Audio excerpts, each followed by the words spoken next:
हमारे साथ बातचीत करने के लिए इस समय जम्मू नॉर्थ से भाजपा के प्रत्याशी श्यामलाल शर्मा जी हैं। लगातार इस समय जनता के बीच में जा रहे हैं, लेकिन दूसरी ओर विपक्ष की बात करें तो वो भी काफी ज्यादा भाजपा पर आरोप लगा रहा है। सर, सबसे पहले ये सवाल रहेगा, भाजपा के आप प्रत्याशी हैं, विपक्ष कह रहा है कि 10 साल में भाजपा ने कुछ काम नहीं किया जम्मू कश्मीर में। मैं ये कहूंगा कि अच्छा सा कोई आंखों का डॉक्टर देखें और अपना चश्मे का जो है उनका नंबर वो चेक कराएं, क्योंकि मानजोग जो कार्यकारी अध्यक्ष हैं जो कह रहे हैं कि so called coming chief minister अपने आप को मानते हैं, होना ऐसा नहीं है। उनकी जमानत भी जब्त होनी है, वो अपने नंबर चेक कराएं और शीशा भी चेंज करवाएं। भारतीय जनता पार्टी की सरकार ने 10 साल में क्या किया है मैं बता देता हूं। बड़ी चीजें 1952 का जो उनका भारतीय जनता पार्टी का हमारा घोषणा पत्र था, उसमें था हमारा 370 तोड़ना, 35 तोड़ना, राम मंदिर बनाना, ट्रिपल तलाक को ये देना, जो हमारी एक्सटर्नल पॉलिसी है उसमें और स्ट्रेंथन करना, और जो इंटरनल सिक्योरिटी है हमारी उस ग्रिड को मजबूत करना, और उसके साथ साथ जो डेवलपमेंट की बात है, जमीन से लेके आकाश तक, चंद्रयान तक सब कुछ तो कर दिया। तो मैं उनके यही कह सकता हूं कि कहीं उनकी नजर देखने वाली जो है उसमें कमी है। एनसी का मैनिफेस्टो किस तरह से देखते हैं? एनसी का मैनिफेस्टो आपने भी देखा होगा, वो कह रहे हैं कि जितने भी मिलिटेंट हैं, जितने भी प्रिजनर हैं, उनको हमने कैसे रिहा करना है। कैसे करेंगे रिहा? हमारी सरकार बनेगी सरकार तो तब है ना। मुझे नहीं लगता है कि उनके, जिसमें नॉर्थ में खड़ा हूं, यहाँ के उनके प्रत्याशी हैं अजय सदोत्रा जी, वो भी कह रहे हैं इलेक्शन से पहले ही मंत्री बन गए हैं। मैं उनको ओपन चैलेंज करता हूं, एक तो वो मेरे सामने कहीं ओपन डिबेट में आ जाएं, फिर मैं डिस्कशन उनके साथ और डेलिब्रेशन करूंगा कि उन लोगों की जम्मू खित्ते के लिए क्या कंट्रीब्यूशन रही है। वो हमेशा नेशनल कॉन्फ्रेंस के बंधुआ मजदूर और पशेगू बन के उन्होंने काम किया है। ये मैंने एक बार पहले भी किया था कि बड़ी बड़ी मूछें रखने से हमारे जो सबसे बड़े वॉरियर हैं वो मियां डीडू नहीं ये लोग बन सकते। इसलिए जितना इतना कद है इतनी ही बात करें। सरकार कैसे बननी है उनकी और कैसे बनाएंगे, मुझे नहीं लगता है कि उमर अब्दुल्ला जो है वो 2,12,000 वोट से हारा है, और उस कैंडिडेट से हारा है जिसकी आइडेंटिटी नहीं थी, और वो जेल में था।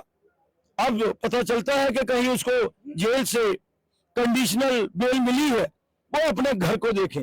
लेकिन जम्मू से नेशनल कॉन्फ्रेंस का और कांग्रेस का बिल्कुल सुपड़ा साफ होगा।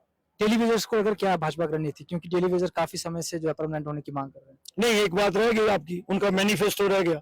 उनका मैनिफेस्टो अगर आप पढ़ेंगे तो उन्होंने यही कहा मिलिटेंट को छोड़ेंगे, 1-1 करोड़ रुपया देंगे, और फिर दूसरी तरफ उन्होंने कहा है, कहा नहीं लिखा है उस पर, कि हमारे 2000 साल का जो हमारा आस्था है, इतिहास है, शंकराचार्य जी का मंदिर, दुनिया वहां देखने आती है, उसका नाम वो तख्ते सुलेमान। क्या लगता है रिलीजियस पॉलिटिक्स खेल रहे हैं इस समय? वो कश्मीर का जो एरिया है उसको एड्रेस करने की कोशिश कर रहे हैं, क्योंकि जमीन उनकी टोटल खिसक गई है, और वो टोटली इसको पोलराइजेशन करने के लिए ऐसे स्लोगन दे रहे हैं कि सो दैट के हम कश्मीर के लोगों को सेंटिमेंट्स जो हैं वो उनको ब्लैकमेल करें। तो वो उनकी नीति ऐसी रही है।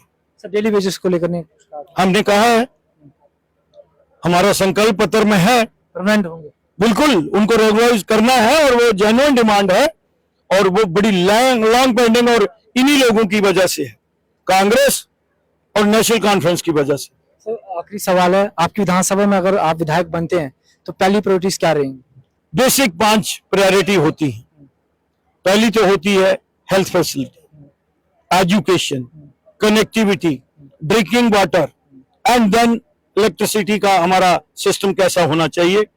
ये 5 आ गई। 6वीं आ गई कि आपकी स्पोर्ट्स की, आज बच्चों के लिए जो है वो ऑक्सीजन हब कहीं नहीं है और खेलने के लिए नहीं है, बच्चे डिप्रेशन में जा रहे हैं, और मल्टी डायमेंशन काम करने की जरूरत है। यहाँ के लोगों का इकोनॉमिक स्टेटा कैसे ऊपर उठाना है, जो हमारे डिप्राइव्ड लोग हैं उनको आगे कैसे लाना है।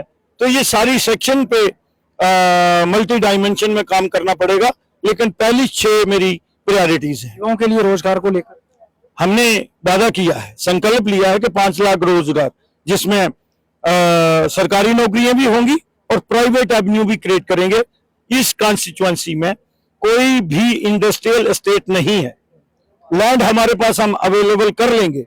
आज सर्कुलर रोड भी यहां से ही जा रहा है, 4 लेन भी है, तो वो 200-400 कनाल का जो एक चंक हम ढूंढ के एक इंडस्ट्रियल स्टेट भी यहाँ पे बनाएंगे, सो दैट के स्टार्टअप, मेक इन इंडिया, ये सारी चीजें हों और वो अपने रोजगार पे करके अपने पैरों पे खड़ा हूं। चलिए, बहुत बहुत शुक्रिया बातचीत करने के लिए। और आपने देखा कि किस तरह से जो है इन्होंने कहा कि विधानसभा के अंदर लोगों का साथ मिलता है, तो लगातार जो है जनता जो है वो मैनिफेस्टो को कंपेयर कर रही है। भाजपा का मैनिफेस्टो क्या है, नेशनल कॉन्फ्रेंस का मैनिफेस्टो क्या है, और किस तरह से जो है जनता इस समय जो है बिल्कुल एनालिसिस करने के बाद जो है अपना वोट करेगी। और